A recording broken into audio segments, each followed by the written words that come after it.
Hi friends, ಎಲ್ಲರಿಗೂ ನಮಸ್ತೆ. Vimala stories YouTube ಚಾನಲ್ಗೆ ನಿಮಗೆಲ್ಲರಿಗೂ ಸ್ವಾಗತ ತಿಳಿಸ್ತಾ ಮತ್ತೊಂದು ಸೂಪರ್ ಟೇಸ್ಟಿ ರೆಸಿಪಿಯೊಂದಿಗೆ ಬಂದಿದ್ದೀನಿ ಫ್ರೆಂಡ್ಸ್. ಇದು ಮಟನ್ ಪೆಪ್ಪರ್ ಮಸಾಲ ಸೂಪರಾಗಿರುತ್ತೆ. ಅಷ್ಟೇ ಮಾಡೋದಕ್ಕೂ ಈಸಿನೇ. ಸಿಂಪಲ್ಲಾಗಿ ಒಂದು 20 ಮಿನಿಟ್ಸಲ್ಲೆಲ್ಲ ಮುಗ್ದೋಗ್ಬಿಡುತ್ತೆ ಫ್ರೆಂಡ್ಸ್. ಹಾಗಾದರೆ ನೋಡ್ಕೊಬರೋಣ ಅಲ್ಲ ಹೇಗೆ ಮಾಡೋದು ಅಂತ. ಫ್ರೆಂಡ್ಸ್, ನಾನು ಈ ರೆಸಿಪಿನ ಎಲ್ಲೂ ಸ್ಕಿಪ್ ಮಾಡಿದ ಹಾಗೆ ನೋಡಿ. ನೀವು ಸ್ಕಿಪ್ ಮಾಡಿದ್ರೆ ನಾನು ಏನೇನು ಹಾಕಿದ್ದೀನಿ ಅಂತ ಯಾರಿಗೂ ಗೊತ್ತಾಗಲ್ಲ. ಕೊನೆಯ ತನಕ ವಿಡಿಯೋನ ನೋಡಿ ಒಂದು ಲೈಕ್ ಕೊಟ್ಟು ಸಬ್ಸ್ಕ್ರೈಬರ್ ಆಗಿ ಫ್ರೆಂಡ್ಸ್ ಆ್ಯಂಡ್ ಫ್ಯಾಮಿಲಿಗೆ ಶೇರ್ ಮಾಡಿ ಅಂತ ತಿಳಿಸ್ತಾ, ನಾನು ಇವತ್ತಿನ ಸೂಪರ್ ಟೇಸ್ಟಿಯಾಗಿರೋವಂಥ ಪೆಪ್ಪರ್ ಮಸಾಲ ಗ್ರೇವಿ ರೆಸಿಪಿನ ಹೇಗೆ ಮಾಡೋದು ಅಂತ ನೋಡ್ಕೊಬರೋಣ. ಮೊದಲಿಗೆ ನಾನಿಲ್ಲಿ ಒಂದು 2 ದಪ್ಪದಾಗಿರೋವಂಥ ಈರುಳ್ಳಿನ ಸಣ್ಣದಾಗಿ ಚಾಪರಲ್ಲಿ ಗ್ರೈಂಡ್ ಮಾಡ್ಕೊಂಡಿದ್ದೀನಿ. ನೆಕ್ಸ್ಟು ಒಂದು 7ರಿಂದ 8 ಎಸಳು ಬೆಳ್ಳುಳ್ಳಿ, ಒಂದು ಅರ್ಧ ಇಂಚು ಆಗೋಷ್ಟು ಶುಂಠಿನ ಅದನ್ನು ಚಾಪರಲ್ಲಿ ಗ್ರೈಂಡ್ ಮಾಡ್ಕೊಂಡಿದ್ದೀನಿ. ನಂತರ ಒಂದೇ ಒಂದು ಹುಳಿ ಟೊಮೆಟೊನ, ಒಂದೇ ಒಂದು ಸಾಕು, ಒಂದು ಮೀಡಿಯಮ್ ಸೈಜ್ ಹುಳಿ ಟೊಮೆಟೊನ ಅದನ್ನು ಚಾಪರಲ್ಲಿ ಗ್ರೈಂಡ್ ಮಾಡ್ಕೊಂಡಿದ್ದೀನಿ. ನಾನು ಯಾವುದೇ ರೀತಿಯಲ್ಲಿ ಇಲ್ಲಿ ಮಿಕ್ಸಿಲಿ ನೈಸಾಗಿ ಗ್ರೈಂಡ್ ಮಾಡ್ಕೊಂಡಿಲ್ಲ. ಓಕೆನಾ. ನೆಕ್ಸ್ಟ್ ನಾನು ಇಲ್ಲಿ 2.5 ಟೀ ಸ್ಪೂನ್ ಆಗೋಷ್ಟು ಧನಿಯಾ ಪುಡಿ ತೊಗೊಂಡಿದ್ದೀನಿ. ಒಂದು 2 ಟೀ ಸ್ಪೂನ್ ಆಗೋಷ್ಟು ಅಚ್ಕಾರದ ಪುಡಿ ತೊಗೊಂಡಿದ್ದೀನಿ. ನಂತರ 1 ಟೀ ಸ್ಪೂನ್ ಆಗೋಷ್ಟು ಪೆಪ್ಪರ್ ಪೌಡ್ರ್ ತೊಗೊಂಡಿದ್ದೀನಿ. ಓಕೆನಾ. ಇಷ್ಟೇ. ನೆಕ್ಸ್ಟ್ ನಾನು ಗ್ಯಾಸ್ ಆನ್ ಮಾಡ್ತಾ ಒಂದು ಕುಕ್ಕರ್ ಇಟ್ಟು ಒಂದು 2ರಿಂದ 3 ಟೇಬಲ್ ಸ್ಪೂನು ಕುಕ್ಕಿಂಗ್ ಆಯಿಲ್ ಹಾಕಿದ್ದೀನಿ. ಎಣ್ಣೆ ಕಾದ ನಂತರ ಒಂದೇ ಒಂದು ಲವಂಗ, ಒಂದು 1/4 ಇಂಚು ಆಗೋಷ್ಟು ಚಕ್ಕೆ.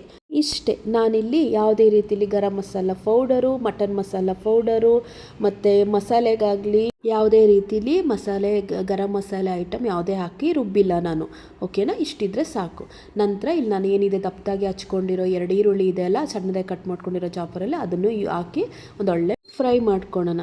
ಈರುಳ್ಳಿ ಚೆನ್ನಾಗಿ ಫ್ರೈ ಆಗಬೇಕು. ಈರುಳ್ಳಿ ಚೆನ್ನಾಗಿ ಎಣ್ಣೆಯಲ್ಲಿ ಬೆಂದ ಮೇಲೆ ಇಲ್ಲಿ ನಾನೇನಿದೆ ಇದು ಶುಂಠಿ ಬೆಳ್ಳುಳ್ಳಿನ ಅದನ್ನು ಈ ಹಂತದಲ್ಲೇ ಹಾಕ್ಕೊಂಡು ಫ್ರೈ ಮಾಡ್ಕೊಳ್ಳೋಣ. ಇದೆಲ್ಲ ಚೆನ್ನಾಗಿ ಫ್ರೈ ಆಗಿದ ನಂತರ ನಾನಿಲ್ಲಿ ಒಂದು ಟೊಮೆಟೊ ಇದೆಲ್ಲ ಟೊಮೆಟೊ ಪೇಸ್ಟನ್ನ ಅದನ್ನು ಹಾಕ್ಕೊಂಡಿದ್ದೀನಿ. ನಂತರ ಇದನ್ನೆಲ್ಲ ನೀಟಾಗಿ ಫ್ರೈ ಮಾಡ್ಕೊಳ್ಳೋಣ.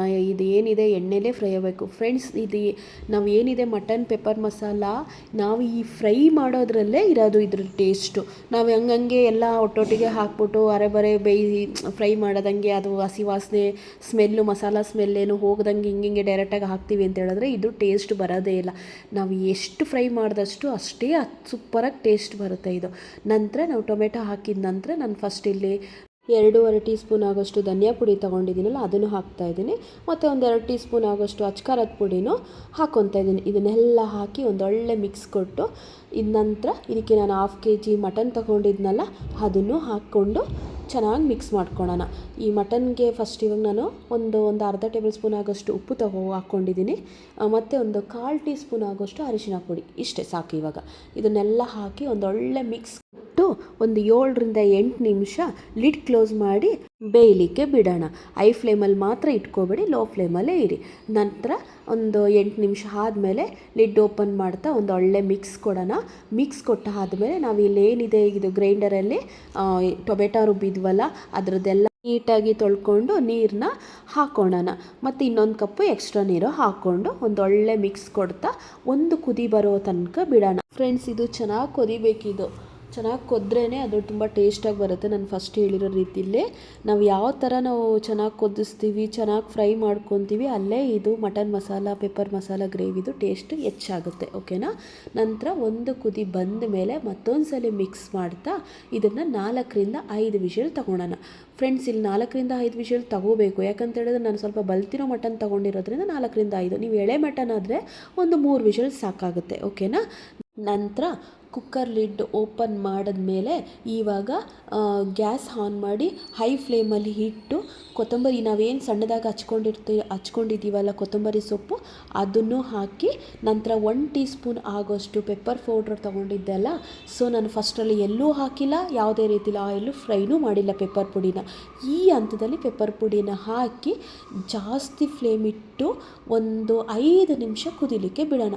ಫ್ರೆಂಡ್ಸ್, ಮತ್ತು ಪೆಪ್ಪರ್ ಪೌಡರ್ ನೀವು ಫಸ್ಟಲ್ಲೇ ಹಾಕಿದ್ರೆ ಅದು ಕಹಿ ಬರೋ ಚಾನ್ಸಸ್ ಇರುತ್ತೆ. ನಾನು ಅದಕ್ಕೆ ಪೆಪ್ಪರ್ ಪೌಡರ್ನ ಕೊನೆ ಹಂತದಲ್ಲಿ ಹಾಕಿದ್ದೀನಿ. ಓಕೆನಾ. ನೀವು ಪೆಪ್ಪರ್ ಪೌಡರ್ ಹಾಕಿ ನೋಡಿ, ಸಖತ್ ಟೇಸ್ಟಿಯಾಗಿ ಸೂಪರಾಗಿ ಬರುತ್ತೆ ಫ್ರೆಂಡ್ಸ್. ದಯವಿಟ್ಟು ಫಸ್ಟಲ್ಲಿ ಮಾತ್ರ ಹಾಕಕ್ಕೆ ಹೋಗಬೇಡಿ. ಓಕೆನಾ. ಪೆಪ್ಪರ್ ಪೌಡರ್ ಹಾಕಿ ಐ ಫ್ಲೇಮಲ್ಲಿ ಇಟ್ಟು ಒಂದು 5 ನಿಮಿಷ ಚೆನ್ನಾಗಿ ಕೊದಿಬೇಕು. ನೋಡಿ ಚೆನ್ನಾಗಿ ಕೊದಿಬೇಕಾದ್ರೆ ನೋಡಿ ಅದ್ರದ್ದು ಗ್ರೇವಿ ನಾನು ಏನು ಹಾಕಿದೆ ಫಸ್ಟ್ ನೀರು ಜಾಸ್ತಿ ಇತ್ತಲ್ಲ, ಇವಾಗ ಥಿಕ್ನೆಸ್ ಆಗಿ ಸೂಪರ್ ಟೇಸ್ಟಿಯಾಗಿರುತ್ತೆ ಇದು ಫ್ರೆಂಡ್ಸ್. ಇಡ್ಲಿಗೆ ಮತ್ತು ಚಪಾತಿಗೆ ಎಲ್ಲ ಮಸ್ತ್ ಟೇಸ್ಟ್, ಮಸ್ತ್ ಕಾಂಬಿನೇಷನ್ ಆಗಿರುತ್ತೆ ಫ್ರೆಂಡ್ಸ್. ಒಂದ್ಸಲಿ ನೀವು ಮಾಡಿ ನೋಡಿ, ನನಗೆ ದಯವಿಟ್ಟು ಕಮೆಂಟ್ಸಲ್ಲಿ ತಿಳಿಸಿ. ನಾನು ಎಷ್ಟು ಈಸಿಯಾಗಿ ಹೇಳಿದ್ದೀನಿ, ಇದರಲ್ಲಿ ಯಾವುದೇ ರೀತಿಲಿ ಯಾವ ಮಸಾಲನೂ ನಿಮಗೆ ಒಂಥರ ಜಾಸ್ತಿ ಗರಂ ಮಸಾಲ ಐಟಮ್ ಥರ ನಾನು ಯಾವುದೂ ಇಲ್ಲಿ ಹಾಕಿಲ್ಲ, ನಾನು ಇಷ್ಟೇ ಹಾಕಿದ್ದೀನಿ. ನೀವು ಒಂದ್ಸಲಿ ಮಾಡಿ ಕಮೆಂಟಲ್ಲಿ ತಿಳಿಸಿ. ಹಾಗಾದರೆ ನಾನು ಇವತ್ತಿನ ಮಾಡಿರೋ ರೆಸಿಪಿ ನೀವು ಮಾಡ್ತೀರಲ್ಲ, ಸೂಪರಾಗಿ ಟೇಸ್ಟಾಗಿ ಬರುತ್ತೆ ಫ್ರೆಂಡ್ಸ್. ಹಾಗಾದರೆ ನನ್ನ ಚಾನಲ್ನ ಇನ್ನೂ ಯಾರೆಲ್ಲ ಸಬ್ಸ್ಕ್ರೈಬರ್ ಆಗಿಲ್ಲ ಅಂತ ಹೇಳಿದ್ರೆ ದಯವಿಟ್ಟು ಸಬ್ಸ್ಕ್ರೈಬರ್ ಆಗಿ. Thank you.